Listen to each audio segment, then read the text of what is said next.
में सब कुछ ठीक है ये दिखाने की तो कम से कम कोशिश की जा रही है। एक अच्छा चेहरा सामने लेकर आ गए हैं, अनुभवी चेहरा है। अब इनका कितना असर पड़ेगा उत्तर प्रदेश के आगामी चुनावों पर, ये कितना सब कुछ राहें आसान कर पाते हैं, संगठन और सरकार के बीच में समन्वय ला पाते हैं। एक दो लाइन बस।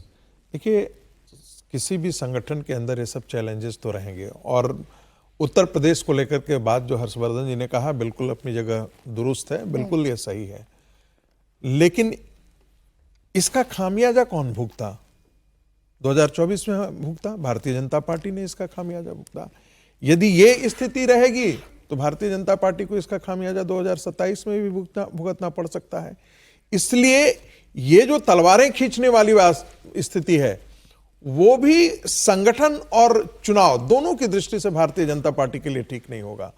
और जैसे कहा ना कि वो जो जब धृतराष्ट्र की सभा में गए थे तो कृष्ण ने कहा कि तलवारें तो युद्ध तो दोनों तरफ से चाहने वाले हैं। तो खेमों के अंदर इस प्रकार की पार्टियों के अंदर भी कई खेमाबाजी होती हैं, और खेमे से उनके नेता जो हैं उनको ऐसी ऐसी बातें कई तरह से आपको सुनने के लिए लेकिन अभी महत्वपूर्ण बातें यह है कि केंद्रीय नेतृत्व इनको किस प्रकार से यह तय करता है कि आप दोनों समन्वय के साथ चलें। ऐसा नहीं होना चाहिए कि सरकार जो है वो एक तरफ सरकार फैसला एक जगह केंद्रित करे, उसका न मंत्री उसको पता है, न मंत्री कोई ले सके, न विधायक कुछ अपना काम कराए। ये स्थिति रहेगी तो बहुत मुश्किल होगी। इसी पर काम करना है, सरकार को भी काम करना है, इसी पर काम करना है संगठन को भी, और पंकज चौधरी से यही उम्मीद है और इसलिए इनका नाम कहीं ना कहीं सामने आया। और गोरखपुर का जो इम्पैक्ट है वो देखिए ना कितना मजबूत है। आप सूबे के मुखिया और पार्टी के मुखिया दोनों एक ही जिले से आ रहे हैं। निश्चित रूप से। और देखिए, इतने लंबे समय के बाद उत्तर प्रदेश को अध्यक्ष चुना और उत्तर प्रदेश का प्रदेश अध्यक्ष चुनने के लिए सरकार को बहुत केंद्रीय नेतृत्व को बहुत माथापच्ची करनी पड़ी। ऐसा नहीं है कि तुरंत आपने तय किया। योगी आदित्यनाथ जैसा मुख्यमंत्री वहां पर बैठा हुआ, और जब चुनावी राज्य में जाते हैं तो बड़ा मुख्यमंत्री अगर आप है तो उसके हिसाब से ही केंद्रीय नेतृत्व निर्णय लेता है। मैं आपको गुजरात के मुख्यमंत्री का उदाहरण देता हूँ। जब नरेंद्र मोदी मुख्यमंत्री बनकर गए, उनके पास सीट नहीं थी, विधायक बनना था, तो वजूभाई वाला से कहा कि आप सीट खाली कर दीजिए। वजूभाई वाला ने सीट खाली की। नरेंद्र मोदी जी राजकोट से विधायक बने, मुख्यमंत्री थे, चुनाव लड़के। वजूभाई वाला को नरेंद्र भाई ने अध्यक्ष बना दिया, जबकि दूसरे दावेदार थे कि वजूभाई वाला अध्यक्ष बनेंगे, वो अध्यक्ष बन गए। उसके बाद नरेंद्र मोदी जी ने पुरुषोत्तम रूपाला को अध्यक्ष बना दिया। उसके बाद फालदू को अध्यक्ष बनाया। सारे नरेंद्र मोदी जी के हिसाब से तय हुए कि अध्यक्ष कौन बनेगा। मध्य प्रदेश में शिवराज सिंह चौहान जब मुख्यमंत्री बनते, नरेंद्र सिंह तोमर से कैबिनेट से इस्तीफा दिलवा के नरेंद्र सिंह से कहते हैं तुम अध्यक्ष बनो। नरेंद्र सिंह शिवराज जी के बेहद करीबी थे, वो अध्यक्ष बनते। बाद में प्रभात झा बनते, फिर नरेंद्र सिंह अध्यक्ष बनते हैं कि शिवराज सिंह कहते हैं कि मुझे चुनाव जीतना, मुझे नरेंद्र सिंह चाहिए। नरेंद्र सिंह के बाद वो शिवराज सिंह जी कहते हैं मुझे नंदू भैया चाहिए। उसके बाद कहते हैं राकेश सिंह चाहिए। जो शिवराज सिंह चौहान ने कहा वो हुआ। महाराष्ट्र के अंदर देवेंद्र फडणवीस जिन्हें चाहा कि वो चंद्रकांत बावनकुले बने, चंद्रकांत पाटिल बने, या अब अशोक चव्हाण बने, देवेंद्र फडणवीस के हिसाब से बने। तो जहां मुख्यमंत्री पावरफुल होता है वहां पर वसुंधरा थी, वसुंधरा ने अशोक परनामी को वहां पर प्रदेश अध्यक्ष बनाया।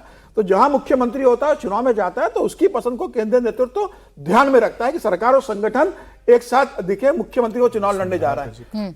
और अभी जो अध्यक्ष डिक्लेयर हुए, विश्वकर्मा गुजरात के अध्यक्ष बने, का इतना बड़ा कार्यक्रम वहां इस तरीके से हुआ जिस तरीके से बैठ के हुई। मध्य प्रदेश में खंडेलवाल को अध्यक्ष बना दिया, एक पर्ची निकली, अध्यक्ष बन गए। वहां इस तरीके से BL संतोष ने जाके बैठक ली, अरुण कुमार जी जाके बैठक ली, संगठन को इतना मेहनत करना पड़ी, इतने अध्यक्ष डिक्लेयर हुए, सब 1 मिनट में डिक्लेयर हो गए। यूपी के अंदर चूंकि योगी आदित्यनाथ है और योगी आदित्यनाथ के नेतृत्व में आप चुनाव लड़ने जाने वाले हो, 2027 का वो चेहरा है, तो सरकार और संगठन के बीच सामंजस्य होना था। उस मामले में सहमति बनाने के लिए समय लगा होगा, न योगी जी का आदमी बना होगा, न केंद्र का बना होगा। फिर आकर अगर ये बनते हैं तो ये तो केंद्र से ही आए हुए ना, केंद्र में 7 बार के सांसद, एक केंद्र में मंत्री रहे अशोक चौधरी, तो केंद्र के भेजे हुए वहां प्रदेश अध्यक्ष बने। अब इनकी सबसे बड़ी जिम्मेदारी है कि संगठन तो अपना काम करेगा, संघ है, संगठन महामंत्री संगठन को देखने के लिए। संगठन में इनकी कोई भूमिका नहीं, संगठन में कभी नेता नहीं रहे। इनकी जिम्मेदारी ये होगी कि योगी आदित्यनाथ को साथ के लेकर कैसे चल पाते हैं, और योगी आदित्यनाथ और प्रदेश अध्यक्ष के बीच में सहमति बने, सामंजस्य बने, सरकार संगठन थोड़ी देर में बोलेंगे योगी आदित्यनाथ, असर होगा। वो हम तस्वीरें दिखाएंगे, वो संबोधन भी सुनाएंगे। लेकिन क्या विजय जी सिर्फ यही एक फैक्टर है जिसकी चर्चा हम बार बार कर रहे हैं समन्वय की, या और भी फैक्टर्स हैं जो पंकज चौधरी के फेवर में गए हैं? मुझे पता नहीं है, क्योंकि अभी बार बार बात हो रही है कि एक ही इलाके से वो दोनों लोग आ रहे हैं। महाराजगंज पहले गोरखपुर में ही शामिल था, अब अलग जिला भी बन गया। वो दोनों लोग एक इलाके से तो आए हैं, लेकिन क्या एक साथ बैठ पाएंगे?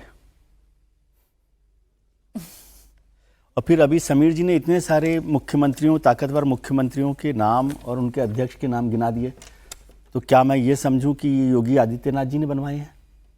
क्योंकि योगी आदित्यनाथ तो ताकतवर चीफ मिनिस्टर हैं, इसमें तो अभी कोई शक नहीं होगा, कम लोगों को शक होगा यदि होगा अभी तो ऐसा तो नहीं है। और यदि ये केवल अध्यक्ष केवल बनाए गए हैं, समन्वय होना है और छोटा काम है, बड़े आदमी हैं, तो 2 साल तो नहीं लगते, 2 साल लगे। फिर BL संतोष साहब 3 बार बैठकें की है, मुख्यमंत्री के साथ बैठक की है, फिर अरुण कुमार जी जो संघ का और बीजेपी का कोऑर्डिनेशन देखते हैं वो कर रहे हैं। और इस कार्यक्रम से ही पता पड़ता है कि कितना महत्वपूर्ण पद है और कितना महत्वपूर्ण काम है। मेरे को अभी ये सवाल ढूंढना है कि ये जो नेतृत्व में बदलाव किया गया है या नए अध्यक्ष बनाए हैं, ये योगी जी के लिए बनाए गए हैं या अखिलेश जी के जवाब में बनाए गए हैं? किसके जवाब में बनाए गए हैं? वो तय करेगा कि आगे क्या होना है, आगे कैसे पार्टी चलनी है, कैसे संगठन चलना है।